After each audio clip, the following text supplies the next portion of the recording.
안녕하세요. 오늘도 주님의 몸된 교회를 사랑하며 나아가는 월요일 아침입니다.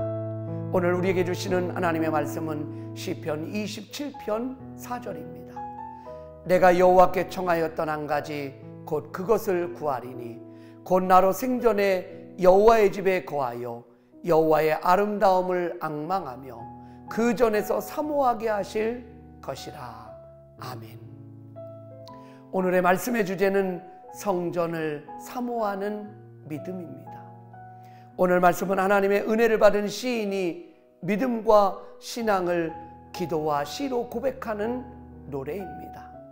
150편으로 되어 있는 시편 가운데 가장 많은 시편을 기록한 사람은 다윗입니다.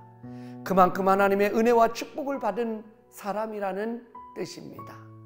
본문 27편은 다윗이 지은 대표적인 시 가운데 하나입니다. 이것은 다윗의 믿음이요 중심에 자리 잡고 있었던 신앙의 모습을 보여줍니다. 다윗은 평생 하나님의 집에 거하며 살아갑니다. 그 전에 아름다움을 앙망했고 그 전에서 날마다 사모하며 살았습니다. 하나님은 이런 다윗을 참으로 기뻐하셨습니다. 다윗이 성전을 사랑한 대표적인 증거가 여기에 있습니다. 모든 백성들로 하여금 성전을 중심으로 사는 것을 가장 삶의 우선순위로 삼게 하였습니다.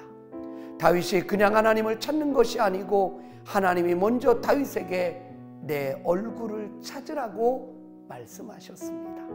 하나님의 은혜를 구하라는 것입니다. 두려워 떨 때 우리에게 필요한 것은 여호와의 얼굴을 구하는 것입니다. 하나님을 만나면 두려움은 사라집니다. 다윗은 세상에서 가장 안전한 곳이 바로 하나님의 성소, 하나님의 장막이라고 고백합니다.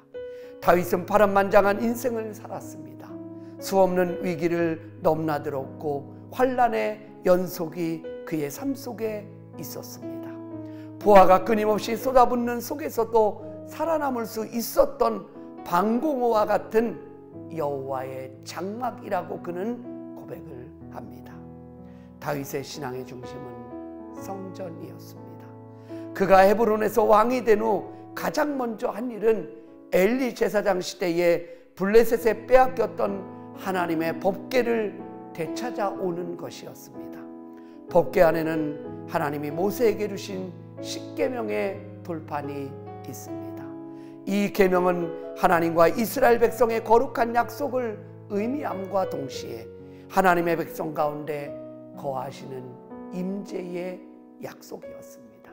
사랑하는 성도 여러분, 오늘도 다윗처럼 앞서간 믿음의 사람들처럼 교회를 사랑하고 주님의 몸된 전을 사모하며 달려가는 복된 하루가 되기를 간절히 바랍니다.